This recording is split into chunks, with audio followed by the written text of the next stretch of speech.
everything is possible for as long as we are creative. If you take this room, for example, everything here has been created by man. Your chairs, your cups, the mobiles that you have, literally every one of those things has gone through millions of creative choices. Your mobiles, people have worried about the bezel, about the kind of glass, the materials. There's actually people worrying about the color of this wall. So I'll take you through creativity and what it means to us. The first thing is, without creativity, we have no boundary to our past. We have no link. It's because people in our past have actually decided to leave something behind, whether they be stories or physical elements. I mean, imagine being able to walk in there. That would totally transpose you into a different space. But more importantly, it brings us into our present and ourselves. Now, we're not the best at speaking about our emotions and how we go out. So we tend to template ourselves on things that have been done before. And the obvious one is Romeo and Juliet and the ability to actually expose emotion through other people's experiences. Unfortunately, the world is moving on, and this is how we're exposing our emotions. I'm still a bit confused by some of those, but I'm sure some of you have used them. But let's give you an example. So freedom. Something that we go in the news about. We know what freedom is. We fight for it. We go out there. What does it mean to you? How would you explain it today? And I would just do it like this. This is what freedom is to me. This literally has no language, no barrier. Everyone here feels it. And what's funny is doing ballet is everything but freeing. You go through stringent requirements. You hurt your body to boundaries that you wouldn't even believe. But this is what means freedom to me. It's your interface to the world. It's your way of experiencing things when you're not actually there. So to be able to imagine the top of the Eiffel Tower, you can only do that through a photograph.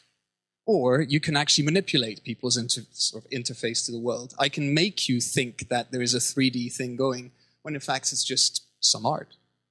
It catalyzes emotions. So this number is completely arbitrary, and that's usually how the news would give you any form of story. This is the amount of people that died in Japan in 2011 earthquake. None of us really empathize with this.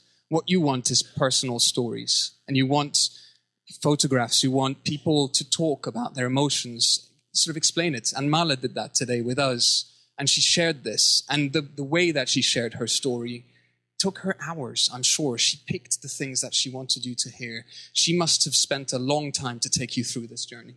It also challenges the status quo. We're very good at entrenching ourselves with politics. We know about Gaza. We know about the issues that we have there. This is a TED speaker called JR who challenged it by actually asking people within the Gaza Strip to take photos of themselves. And you have the three religions, and they actually posted each other's faces on each other's walls, goofing off.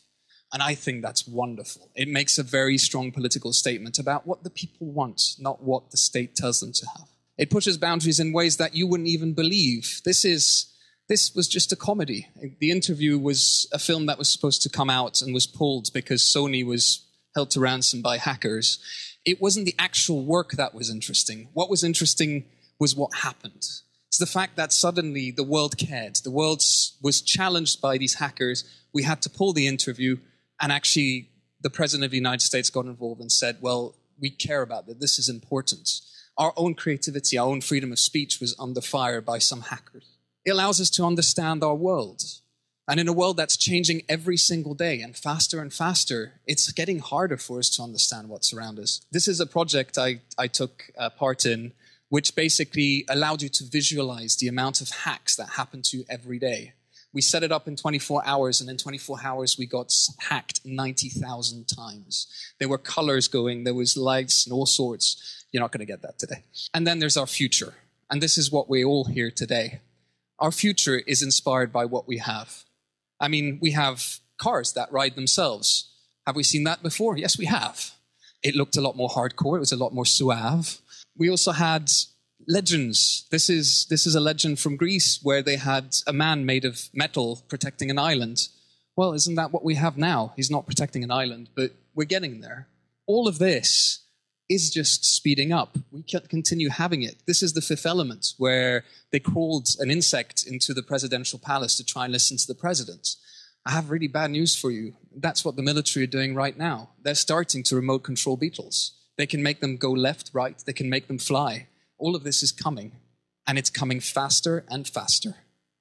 In 100 years, we've gone from people manufacturing aprons in massive factories to 3D printers that will allow you to make a car just out of metal thread.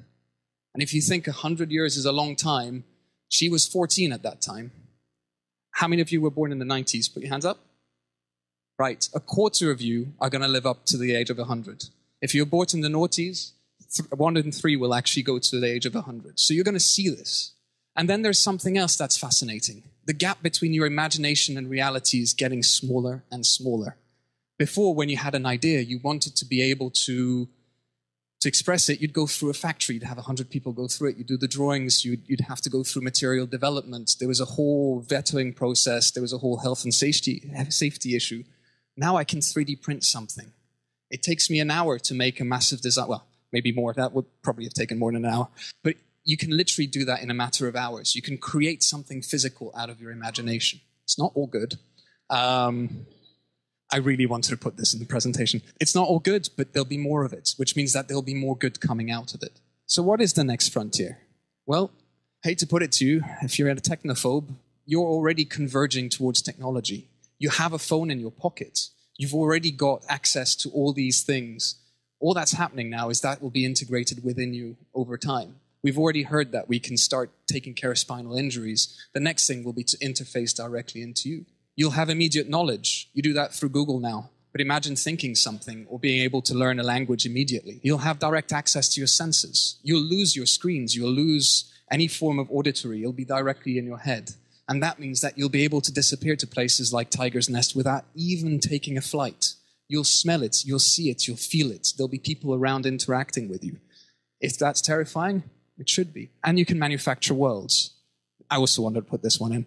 This is a bird simulator. I don't know what they're seeing, really, but this is a really basic step towards us being able to understand other beings and being able to simulate them. But that's not really our frontier. This is the exciting part. Our frontier is to redefine the old systems that we actually live in at the moment. And the first one is politics. And this is not a very nice image. But politics thinks 4 years ahead. And we think that we're democracy and we think that we have a vote. And this is something that was perfect when we couldn't have technology, when we couldn't actually vote one each through technology. But now we can. We need to move on. This cannot actually evolve as fast as technology. The same with financial. This is even further down the line.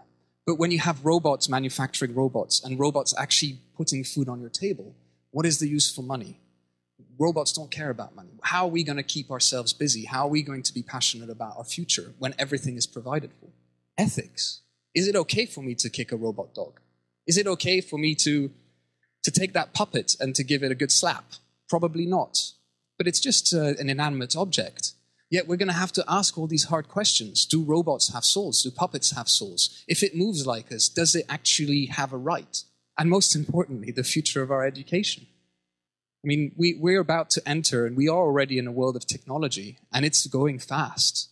So we have to work towards what we're good at. And what we're good at is not to just remember facts. Our schooling system has pushed us to just do exams and learn facts. We shouldn't. We should be there. We should be understanding what's happening. We should be able to make our minds up and discover things online. In a world where knowledge is right in front of you all the time, you need to be able to just understand it and make decisions for yourself. You need to be flexible. Basically, whoever is being taught now, the world's going to be different in 10 years. Moore's law says that every single year, the computers are going twice as fast. The only way for humanity to be able to push forward is to actually become flexible and learn for itself, not just follow old rules. Empowerment, that's very important, and that's something that Child's Company mentioned today. It's about empowering children to be able to ask the questions, to be able to be curious. Because in our world, being curious should actually be something that's a plus. We need to answer these. We need to give them a voice and inspiration before learning. If you inspire someone, you can get them to give up their lives for it. We heard from a neurosurgeon today, well, a neuroresearcher today, saying that he'd spent the last 40 years working towards one goal. He didn't do it for anything else other than inspiration. People are willing to give their lives. If you inspire a child, instead of tell him to read, if you tell him, read the first chapter of Harry Potter, he will learn how to read. He will learn grammar. He'll work it out because he wants to finish those books. And just to kind of demonstrate that. When Leonard Nimoy died, NASA tweeted, and they basically said, "You inspired us." A man from Star Trek in the 1960s with pointy ears inspired humanity to go out there and actually go and break these boundaries and go to space. Inspiration is a very powerful tool. And finally, it's about creativity, not repetition. We used to have factories, we used to have to get people into that and do the same things, but actually, as Ai Weiwei demonstrated here with these sunflower seeds, each one of those sunflower seeds was created by a person in China. They spent time painting them. Wouldn't that be better done by a machine? Shouldn't we be using our minds for something that is more us? And that's all about creativity.